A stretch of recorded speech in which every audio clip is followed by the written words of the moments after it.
Good morning, students. How are you all? I hope you all are fine and your study is going on very well. Dear students, in last lecture we have studied about physical and chemical adsorption, and we have also studied about factors affecting the adsorption of gases on solids. So dear students, उन factors में हमने एक important factor ये भी पढ़ा था कि adsorption of gases depend upon the nature of adsorbent and nature of adsorbate, also upon the surface area of the adsorbent. So next today we are going to start next topic, that is Freundlich adsorption isotherm. Freundlich is the name of scientist. adsorption process होता है isotherm. Iso mean same होता है, therm means temperature या heat. Means क्या है, constant temperature के ऊपर adsorption जो है उसके बारे में फ्रेंडलिच साइंटिस्ट ने अपना एक्सप्रेशन जो दिया है उसके बारे में हम पढ़ेंगे. तो dear students, the extent of adsorption depends upon the surface area for the adsorption of gases and for the adsorption of gases in case of solution it depend upon the concentration of solution. तो solution के case में adsorption depend करता है concentration of solution के ऊपर, and in case of gases it depend upon the surface area of the adsorbent. तो dear students, adsorption में हम पढ़ेंगे the adsorption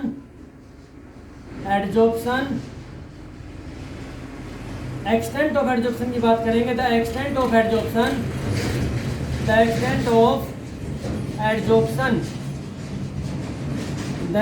adsorption of gases या एडजॉर्बेट भी बोल सकते हैं, depends upon nature of adsorbent mainly and surface area of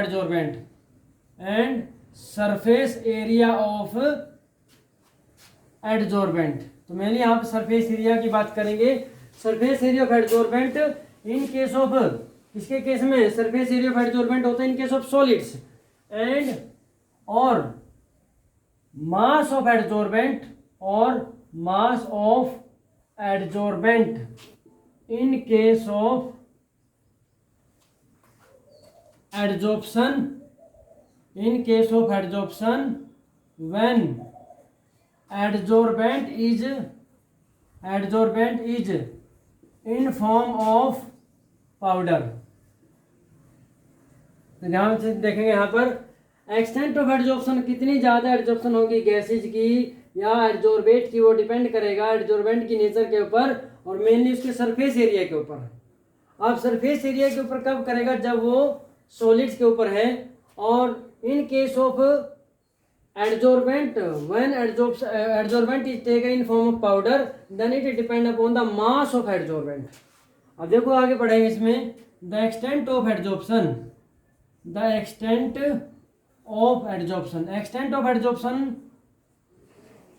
is expressed by x by m.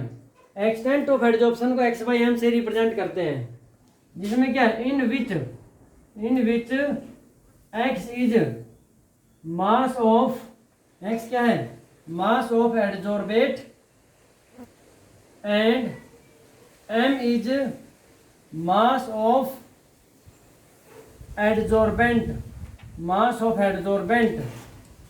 कब? when equilibrium pressure is reached. जब इक्विलिब्रियम प्रेशर रीच हो जाता है तब. डियर स्टूडेंट, ध्यान से सुनेंगे. द एडजॉर्प्शन ऑफ गैसेज की हम बात कर रहे हैं. Adsorption of gases at equilibrium pressure हम कंसीडर करेंगे, because pressure applied on the adsorbate molecules वही डिसाइड करता है कि कितना ज़्यादा एडजॉर्प्शन होगा. तो इन case of adsorption of gases equilibrium pressure की हम बात करेंगे. अब इक्विलिब्रियम प्रेशर की बात क्यों करेंगे? मान लो कोई भी एडजॉर्बेंट सरफेस है, उसके ऊपर वेकेंट स्पेस या लेयर जो है एडजॉर्बेंट की, वो फिक्स नंबर ऑफ वैकेंसीज और स्पेसिज आर प्रेजेंट. अब उसमें क्या होगा, एक बार अगर सारी वैकेंसीज या सारी सरफेस कवर हो गई, उसके बाद अगर फर्दर अगर एडजॉर्प्शन कराते हैं तो क्या होगा, वहाँ पर इक्विलिब्रियम आ जाएगा। तो उस केस में क्या होगा, अगर और एडजॉर्बेट मॉलिक्यूल को एडजॉर्ब कराएंगे तो जो पहले से प्रेजेंट है वो रिमूव हो जाएंगे, means there will be equilibrium. Equilibrium में क्या होता है, प्रोसेस जो होता है वो कांस्टेंट हो जाता है, रुकता नहीं, स्टॉप नहीं होता, क्योंकि 7th क्लास में हम पढ़ चुके हैं कि डायनेमिक इक्विलिब्रियम में होता है, डायनेमिक इन नेचर होता है, वहाँ पर प्रोसेस चलता रहता है बट कांस्टेंट हो जाता है, चेंज उसमें जो होता है वो कांस्टेंट हो जाता है। तो इसीलिए हम जब भी एक्सटेंट ऑफ एडजॉर्प्शन की बात कर रहे हैं वो इक्विलिब्रियम प्रेशर के ऊपर कर रहे हैं। यहाँ से आगे देखेंगे, अब हम बात करें एडजॉर्प्शन आइसोथर्म की definition. A graph between extent of adsorption, a graph between extent of adsorption and equilibrium pressure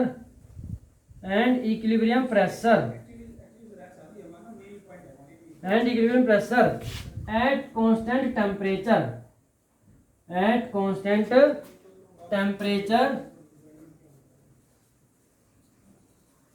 is called adsorption isotherm।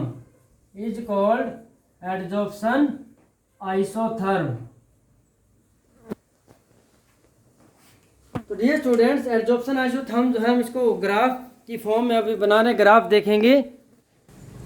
अभी यहाँ पर देखिए डेफिनेशन में हमने क्या बोला है, a graph between extent of adsorption and equilibrium pressure. Equilibrium pressure किसका, of adsorbate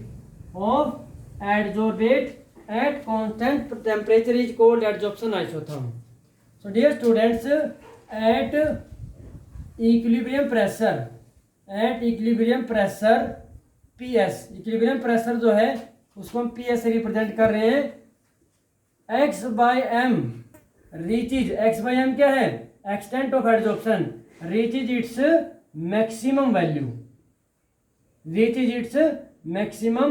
value even though and its value, x/m की value, its value becomes constant even very high pressure may be applied। तो dear students, जब equilibrium pressure reach हो जाता है उस time पर x/m भी अपनी मैक्सिमम वैल्यू को रीच कर जाता है और कांस्टेंट हो जाता है, x/m का एडजॉर्प्शन जो है कांस्टेंट हो जाता है, extent of adsorption it's value becomes constant even, चाहे उसके बाद कितना मर्जी हाई प्रेशर अप्लाई कर लो, x/m की वैल्यू चेंज नहीं होती, वो कांस्टेंट हो जाती है। तो डियर स्टूडेंट्स, अब ध्यान से देखेंगे ग्राफ में, the extent of adsorption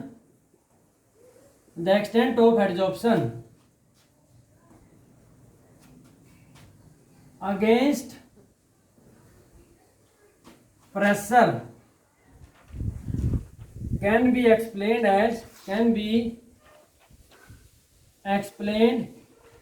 as first, at low pressure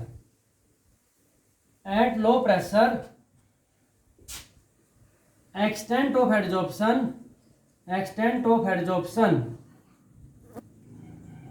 is directly proportional to 1 power of p, और सिंपली हम बोल सकते हैं लो प्रेशर पर एक्सटेंट ऑफ एडजॉर्प्शन क्या होता है, P के डायरेक्टली प्रोपोर्शनल होता है। देखो क्या होगा, एक्सटेंट ऑफ एडजॉर्प्शन क्या होता है, x/m, it is directly proportional to p की पावर 1 होता है। क्या ध्यान से देखेंगे, जब सरफेस स्टार्टिंग में फ्री है, अब अगर प्रेशर लो भी रहेगा तो भी वेकेंट स्पेसिस के ऊपर अपने आप जो एडजॉर्बेट मॉलिक्यूल एडजॉर्ब होते रहेंगे, जैसे जैसे प्रेशर बढ़ाते रहेंगे एडजॉर्प्शन बढ़ता जाएगा। इसीलिए x/m is directly proportional to p⁻1 and x/m is equal to, proportionality का साइन हटाएंगे, constant p raise to power 1, यहाँ से आ जाता है। उसके बाद at high pressure, at high pressure मतलब आफ्टर इक्विलिब्रियम प्रेशर हम बोल सकते हैं। जब इक्विलिब्रियम प्रेशर अटेन हो गया उसके बाद हाई प्रेशर भी अप्लाई करें तब क्या होता है, extent of adsorption does not depend upon the pressure, क्योंकि अभी हमने बोला है कि एक बार adsorption process equilibrium pressure reach हो जाता है, सैचुरेशन पॉइंट आ जाता है, सरफेस पे जो भी वैकेंसीज फ्री थी, जो स्पेस फ्री था, सारा फील्ड हो जाता है, उसके बाद सरफेस सैचुरेटेड हो जाती है। और अगर फर्दर हम प्रेशर अप्लाई करते रहें, एक्सटेंट ऑफ एडजॉर्प्शन में कोई चेंज नहीं आता, तो उस टाइम पर हम बोल रहे हैं at high pressure extent of adsorption, extent of adsorption does not depends upon pressure. तो हम क्या लिख सकते हैं, x by M is directly proportional to p raise to power 0, p की पावर 0 यानी कि प्रेशर के ऊपर डिपेंड नहीं करता। तो it can be written at x by M is equal to constant और p रेज टू पावर 0। आगे समझ में। तीसरा हमारे पास बच जाता है eight intermediate pressure, eight intermediate pressure कौन सा हो गया, ना तो लो प्रेशर है ना ही हाई है, बीच का जो प्रेशर है, x by M is directly proportional to. अब ध्यान से देखेंगे, लो प्रेशर पर p x बाई एम जो है p की पावर 1 पे डिपेंड करता है, हाई प्रेशर पर x बाई एम p की पावर 0 पे डिपेंड करता है। तो बीच में क्या होगा, इंटरमीडिएट जो कंडीशन है, इंटरमीडिएट जो पॉइंट है, प्रेशर है, उस पर x by M directly proportional किसके होगा, between 0 and 1, that is it directly proportional to 1 by N, 1 by N हो गया। एंड 1 बाई एन वेरीज या lies between, 1 by N lies between 0 and 1, 1 by N 0 और 1 के बीच में लाई करता है। तो ध्यान से देखें डियर स्टूडेंट्स, ग्राफ देखेंगे, ग्राफ किस किस के बीच में है, यहाँ पे क्या प्रेशर, इक्विलिब्रियम प्रेशर, यहाँ पे सॉरी प्रेशर है, इक्विलिब्रियम प्रेशर तो वो होता है जहाँ पर मैक्सिमम x बाई एम होता है, इस साइड में क्या x बाई एम। तो स्टार्टिंग में जब लो प्रेशर है तो p के डायरेक्टली प्रोपोर्शनल होता है, जैसे जैसे प्रेशर बढ़ता जाता है तो एडजॉर्प्शन भी बढ़ता जाता है। तो स्टार्टिंग में जो है ग्राफ कैसा होगा, ये स्ट्रेट लाइन होता है, लाइक स्ट्रेट लाइन ग्राफ हो गया। उसके बाद एट हाई प्रेशर अगर बात करें, उसके बाद भी एक्सटेंट ऑफ एडजॉर्प्शन क्या हो जाता है, कांस्टेंट हो जाता है। तो ये क्या है, एट हाई प्रेशर, और ये क्या है, at low pressure. Low pressure पे क्या होता है, x by M directly proportional p raise to power 1, high pressure पर x by M directly proportional to p raise to power 0। हम इसको मान लेते हैं this is point A and this is point B, between A and B this is intermediate pressure, this is intermediate pressure. तो at intermediate pressure x by M जो होगा ये क्या हो जाता है आपका, इंटरमीडिएट प्रेशर है, इंटरमीडिएट प्रेशर, और x by M is directly proportional to p raise to power n, p raise to power 1 by n, and this is the graph for intermediate pressure between A and B। So dear students, x by M is directly proportional to p raise to power 1 by n, और x by M is equal to k और p raise to power 1 by n। This is the expression for Freundlich adsorption isotherm at intermediate pressure. ये आपको derive करना था। अब इसके आगे और देखेंगे, आगे देखें, हम जो है इसकी वैलिडिटी को भी चेक करते हैं, जैसे हम पहले केमिकल काइनेटिक्स में भी कर चुके हैं अब हम क्या करेंगे, taking log of both sides, taking log of both sides, दोनों साइड का लॉगरिथम लेंगे तो what we will get, log of x by M is equal to log of k into p raised power 1 by n. तो log of x by M is equal to क्या लिखा जाएगा, log k plus 1 by n आ गया और log p। इस equation को हम मॉडिफाई करके लिख सकते हैं, log x by M is equal to 1 by N log p plus log k। और ये स्टूडेंट बहुत इंपॉर्टेंट है, मैंने कहा लॉग यहाँ से 1 बाई एन की पावर किसके बीच में लाई करे, 0 और 1 के बीच में लाई करती है। एक्सपेरिमेंटल वैल्यू से फाइंड आउट किया गया है 1 by N is equal to 0.1 to 0.5। इसकी जो वैल्यू है एक्सपेरिमेंटली 0.1 से 0.5 के बीच में लाई करती है। तो यहाँ से हम जो है हमारे पास इक्वेशन आ गई, इसको इक्वेशन फर्स्ट बोलेंगे and this is equation second. So dear students, from equation second हम ग्राफ प्लॉट करेंगे। तो ग्राफ कैसे प्लॉट करते हैं, पहले तो हम क्या करते हैं, इसको स्ट्रेट लाइन इक्वेशन से कंपेयर करेंगे। Comparing with straight line equation y is equal to mx plus c. हम क्यों कंपेयर करते हैं, स्ट्रेट लाइन इक्वेशन जब हम ग्राफ बनाएंगे तो ग्राफ किस किस के बीच में होगा और स्लोप क्या होगा, इंटरसेप्ट क्या होगा, वो हमें इसी से पता चलता है। तो ग्राफ किसके बीच में होता है, y और x के बीच में होता है। तो यहाँ पे ग्राफ किसके बीच में होगा, log x बाई एम, और ये जो प्रेशर हमारा log p इसके बीच में होगा। और ये स्टूडेंट्स एक चीज़ यहाँ पर रहेगी ग्राफ में, जहाँ पर पॉइंट B है वहाँ पर जो नीचे जब लाइन आएगी तो उस पॉइंट को हम बोलते हैं PS, इक्विलिब्रियम प्रेशर बोलते हैं। तो इसको ध्यान रखेंगे, B के जस्ट नीचे जो प्रेशर है वो होता है इक्विलिब्रियम प्रेशर होता है। उसके बाद ग्राफ किस किस के बीच में होगा, यहाँ से graph is between log x by M and log p। और स्लोप की वैल्यू देखो क्या है, 1 बाई एन पॉजिटिव वैल्यू है, तो ग्राफ क्या होगा, नीचे से ऊपर होगा। और कहाँ से शुरू होगा, सेंटर से शुरू होगा या नहीं होगा, बिकॉज इंटरसेप्ट की वैल्यू है तो यहाँ सेंटर से शुरू नहीं होगा। तो हम इसको यहाँ से शुरू कर देते हैं, ग्राफ इज लाइक दिस। और ये जो वैल्यू है ये क्या होती है, इंटरसेप्ट, और ये क्या होता है आपका log k। और स्लोप क्या आएगा यहाँ से ग्राफ का, slope is equal to 1 by M. So dear students, log x by M जो है और log p के बीच में ग्राफ प्लॉट करें तो आपके पास 1 बाई एन जो है स्लोप आ जाता है और इंटरसेप्ट log k आ जाता है। तो बहुत इंपॉर्टेंट टॉपिक है डियर स्टूडेंट्स।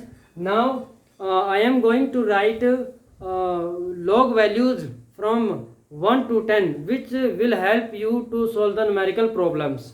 और जो है सिंपल अगर क्वांटिटीज है उनको याद, अगर वैल्यू याद नहीं रहती है तो भी आप उनकी वैल्यूज को कैसे याद कर सकते हैं उसको भी अब हम डिस्कस करेंगे। और आज के लिए थोड़ा ही करेंगे, नेक्स्ट हम स्टडी कर रहे हैं log वैल्यूज को।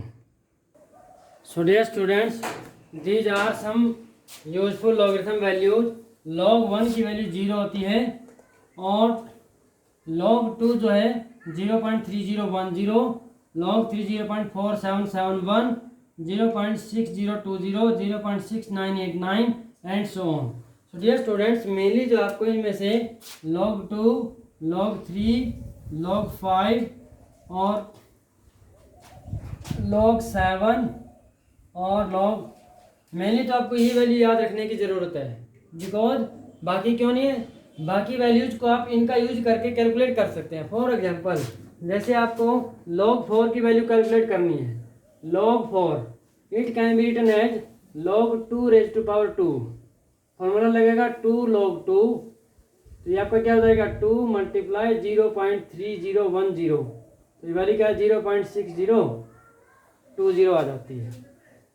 ऐसे ही आपको अगर log 6 निकालना हो, log 6 इसको क्या लिख सकते हैं, log 2 इंटू 3, तो ये क्या लिख सकते हैं log 2 प्लस log 3, ये क्या 0.3010 प्लस 0.4771 ऐड करेंगे 0.7781 आ जाता है।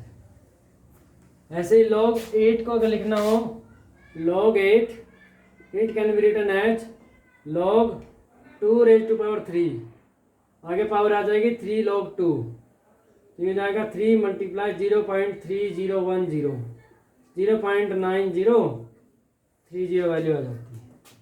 log 9 की वैल्यू जो है log 9 it can be written as log 3 raised to power 2, तो 2 आगे आ गया और log 3, तो 2 मल्टीप्लाई 0.4771, तो 2 × 2, 2 7 14 और 5 1 2 4 0 1 9, 0.9542।